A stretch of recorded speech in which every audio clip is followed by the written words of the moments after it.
Hello, St. Thomas's, and Merry Christmas. If you are like me, then during this season of Christmas, you are probably looking back over the last year and also looking forward to the year ahead. This time of year is always a time for me of memory and of hope. For me and for my family, as with so many families, this year has been characterized by challenges, but it has not been without grace. I don't need to rehearse for you the challenges of this last year, but I will name a few places where I have found grace. For example, I've had to spend time with friends outside, and this has forced me to rediscover the beauty of creation. Dealing with fears of COVID, I have found a renewed sense of gratitude for life and for loved ones. And of course, this summer, my wife Evie and I learned that we are expecting our first child, a daughter who is going to be born in February. And then soon thereafter, I was, of course, called to serve here with you at St. Thomas Church. Some of you have mentioned to me kindly that it must be challenging and difficult for me to start a new ministry at this time. And in one sense, that's obviously true. I'm very much aware that I have still not met many of the people who call St. Thomas Church home. And also because of masks, even those of you whom I have met, I don't really know your faces all that well.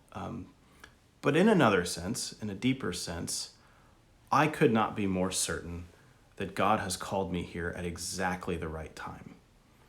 As I think about the way that God works in my life, I can't help but noticing that God is most notably and noticeably active during times of difficulty.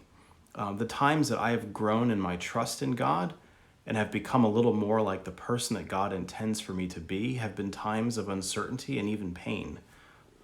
As I think about God's activity in Scripture, the same pattern holds true. For example, Abraham's relationship with God consisted almost entirely of stepping out, not knowing the future, and trusting that God knew what he was doing. Or it was only after moral failure, loss of status, that Moses was called to lead the people of Israel to freedom from Egypt. And then they spent a whole generation wandering before they reached the promised land. And of course, this Christmas, we've been reminded that God did not become human. God became human and was born to Mary not when Israel was thriving or was powerful, but when Israel had been conquered by the Roman Empire and was living under military occupation. God acts in the most difficult and uncertain times. And so it's no surprise to me at all that God is at work in a new way at St. Thomas Church now. I am just grateful to be a part of it. And for me, being a part of what God is doing here at St. Thomas's involves my own commitment of resources to the mission and ministry of St. Thomas Church. And today I'm asking you to join me in making that commitment. Many of you already have made a pledge to support our church financially and in ministry in 2021. And for that, I give you thanks. I thank you for taking that step of faith.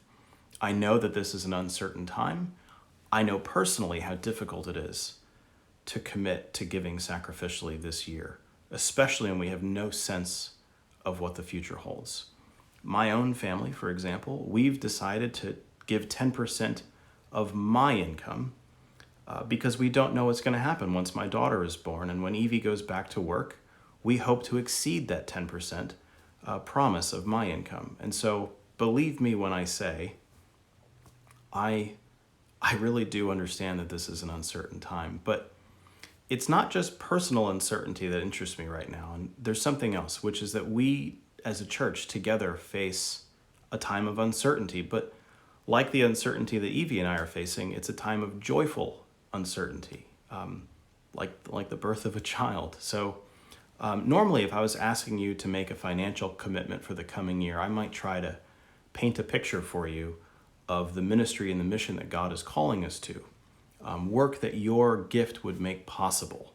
But this year, I really can't do that. I've been with you just over 2 months. I don't know what the future holds. I don't have a sense of where God is calling us. All that I know is that God is at work here. All that I know is that God called me to serve here with you. And that if God called me here, then God is doing something here. I can't afford personally to miss out on being a part of that. And so sure, while it's true that your pledge will help us enhance our ministry, for example, with families and children and youth, or will help us to hire another full-time priest, there is something bigger at play, something bigger that's going on. God is calling us to something that exceeds what we have imagined for ourselves. And so what I'm asking you to do is join me in following where the Lord is leading us. Join me in praying for discernment about where God is leading us. Join me in committing to this new chapter of our common life. And join me in making that commitment financial also. So what I'm asking you to do is join me in taking a step of faith.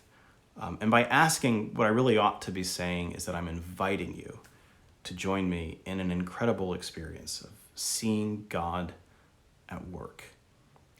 If you've pledged for 21 already, then you don't need me to tell you about the immense spiritual joy that comes with giving this act of thanksgiving to God.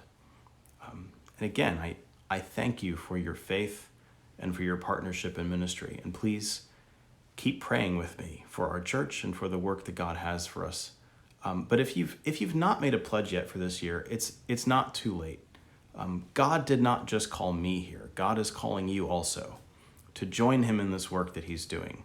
This is an exciting time to be at St. Thomas Church. Thank you for your faithfulness, for your prayers.